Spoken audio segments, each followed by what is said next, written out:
So hello बच्चा लोग, welcome back. तो चलिए एक और जी एडवांस का क्वेश्चन है। काफी सिंपल सा क्वेश्चन था ये वाला देखो।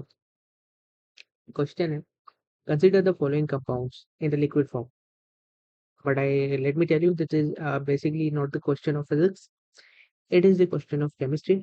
ये चार्ज कूलम, ये कहीं ना कहीं वो डिफ्लेक्शन वाले जैसे क्वेश्चन करते थे तो वहीं से कहीं फीलिंग आती, बट एक्चुअली ये केमिस्ट्री का क्वेश्चन है। ओके, फिजिक्स का हो केमिस्ट्री का हो, हमें तो कॉन्सेप्ट सीखना है। तो क्वेश्चन क्या कह रहा है?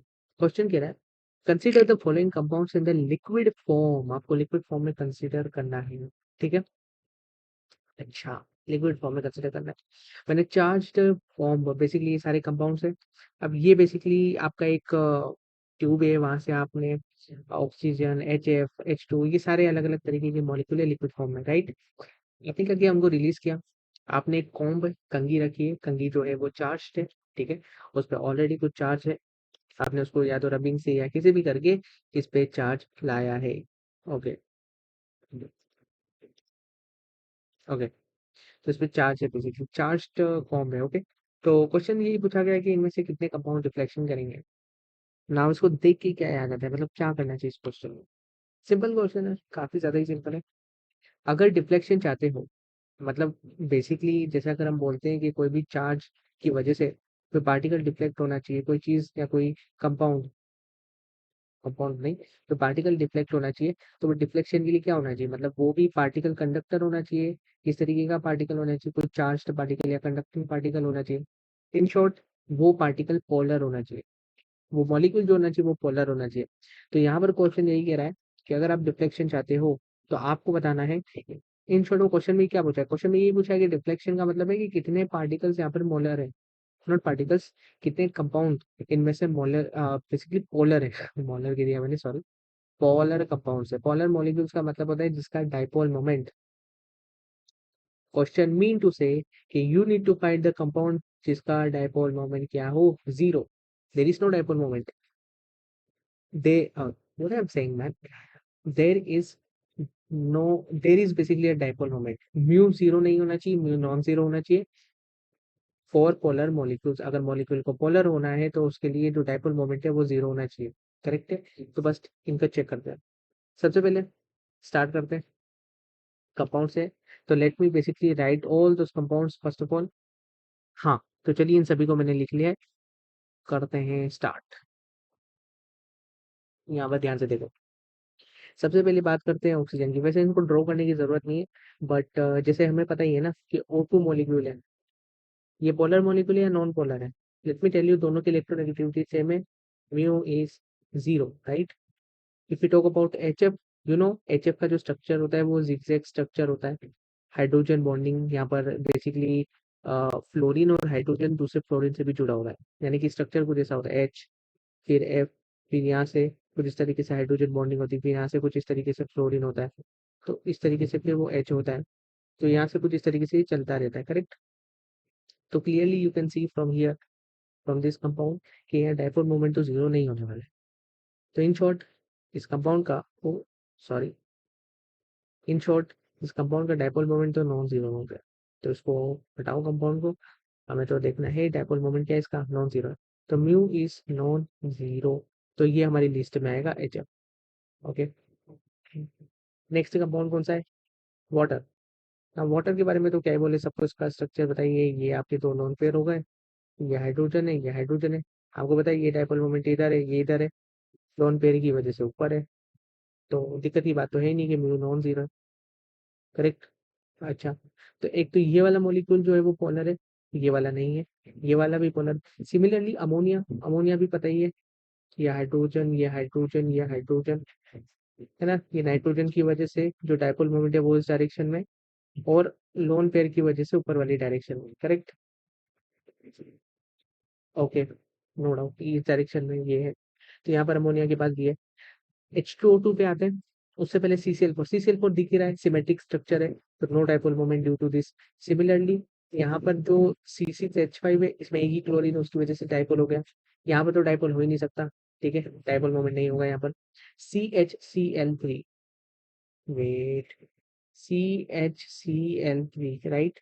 तो CHCl3 तो क्लियरली पता चला है यहाँ पर कि यहाँ पर सी एल लगाओ, सी एल लगाओ, सी एल लगाओ, इन दोनों का तो कैंसिल हो जाएगा डायपोल, लेकिन इसकी वजह से तो रहेगा। तो इसका मतलब है कि सी एच सी एल थी का भी जो डायपोल मोमेंट है वो नॉन जीरो इसकी वजह से आएगा। ठीक है, इन दोनों की वजह से तो कैंसिल हो जाएगा, इसकी वजह से आएगा।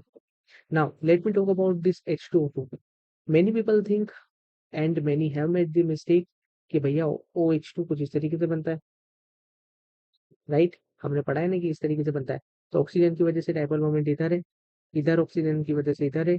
इन शॉर्ट डायपोल मोमेंट इसका भी कट रहा है, इसका भी कट रहा है, हेंस म्यू जीरो। तो यहाँ पर इसका भी डायपोल मोमेंट नहीं होगा।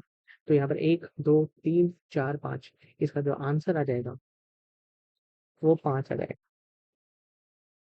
ठीक है, now this is a major mistake, बहुत ही बड़ी मिस्टेक है।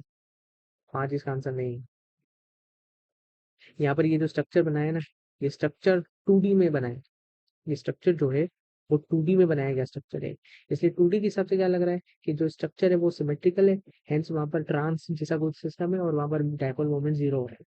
बट एक्चुअल में H2O2 का स्ट्रक्चर जो होता है वो ऐसा दिखता है। This is actual structure of H2O2। ये जो स्ट्रक्चर है ये 2D स्ट्रक्चर है। The structure is 2D and this is called 3D, right? 3D क्या होता है कि जो ऑक्सीजन है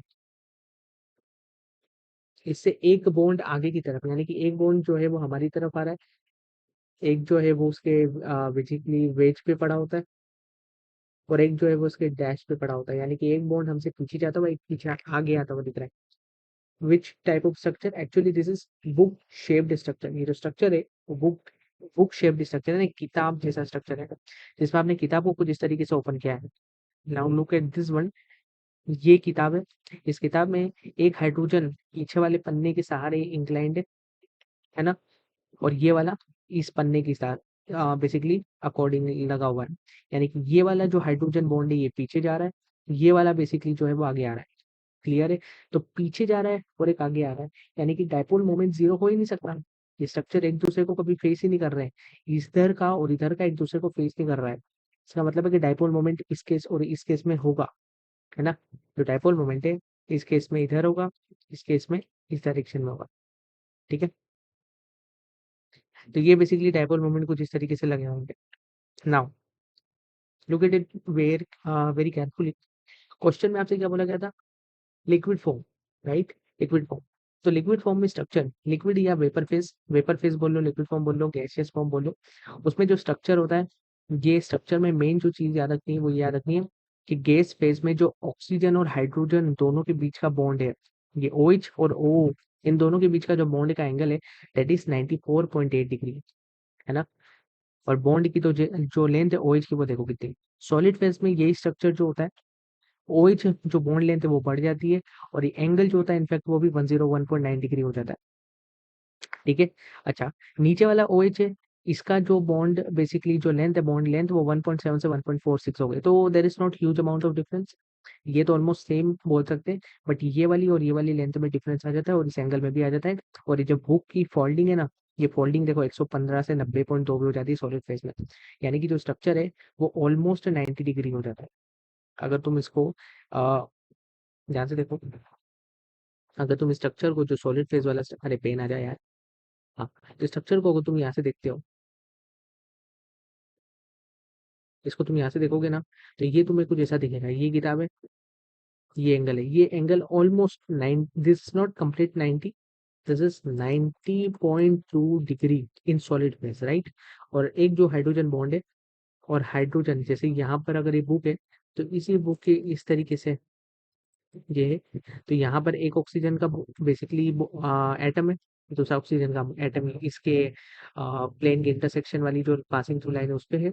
और एक हाइड्रोजन का बॉन्ड कुछ इस तरीके से है, दूसरा हाइड्रोजन का जो बॉन्ड है वो इस तरीके से है, और इन दोनों के बीच का एंगल जो है इट इज 101.9 डिग्री, यानी कि 102 डिग्री के आसपास का एंगल, यानी कि एंगल जो हो गया वो इंक्रीज हो गया, और स्ट्रेन जो होता है बॉन्ड स्ट्रेंथ वो डिक्रीज हो गया। करेक्ट? तो इन शॉर्ट जो स्ट्रक्चर होता है H2O2 का वो बुक शेप्ड स्ट्रक्चर होता है वेपर फेस में कुछ इस तरीके से, या गैस फेस बोल लो, सॉलिड फेस में इस तरीके से। तो यहाँ पर बस रिवीजन का करने का तरीका था, है ना? ये क्वेश्चन के सहारे और ये डायग्राम के सहारे बस इतना याद रखना, गैस और सॉलिड फेस में ये एंगल जो होता है सॉलिड फेज में डिक्रीज कर जाता है, ये वाला एंगल इंक्रीज कर जाता है और ये बॉन्ड लेंथ इंक्रीज करती है, और ये वाली में डिफरेंस इतना ज़्यादा आता नहीं है। ठीक है, स्ट्रक्चर बुक शेप्ड है, तो इसलिए यहाँ पर डायपोल मोमेंट H2O2 का जो है वो जीरो नहीं होने वाला, तो इसका जीरो नहीं होगा, यानी कि नॉन जीरो है, तो करेक्ट आंसर इसका 5 नहीं, इसका 6 आएगा।